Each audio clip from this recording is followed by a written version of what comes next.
had somebody reach out to me recently. She's been in her company for several years and found out she just got passed over for a promotion. And when she asked why, they said, well, you seem happy doing what you're doing. And she said, I am happy, but I want more responsibility. And they said, well, we didn't really get that vibe, that impression from you. And that really blew her mind because she had been doing what a lot of people do, which is keeping her head down, doing the work, keeping her head down, and hoping that someday they would magically realize all the value that she was contributing and all the additional value that she could contribute, and that she would get promoted. And this is a mistake that I see a lot of people make. They assume that if I just do a good job and keep my head down and I stay out of trouble and I'm a good employee and I'm kind and nice, they will someday reward me. It's not how it works.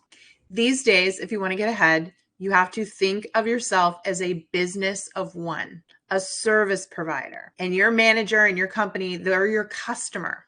So if you think about it, when you are being sold something, when a company you're working with wants to upsell you, wants you to spend more money, okay?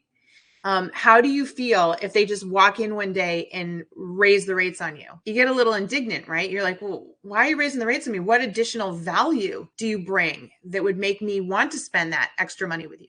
So now imagine your manager and your company. You can't just walk in one day and say, I expect more money. You have to justify why. You have to talk about what additional value you're creating for them. And you can't just assume that they see it and they know it and understand it, because there's lots of employees, there's lots of businesses of one there. So if you've ever heard the term, the squeaky wheel gets the grease, same thing happens in the office. Now, the title of this was how to become more influential in your office without being a narcissist or without looking like a narcissist. I think the other thing I hear people say to me in this situation is, I don't want to be that person. There's always that one person in your office. You know who I'm talking about. The person that's always giving props to themselves. They're always talking about everything they've done and how hard they've worked and everything they've completed.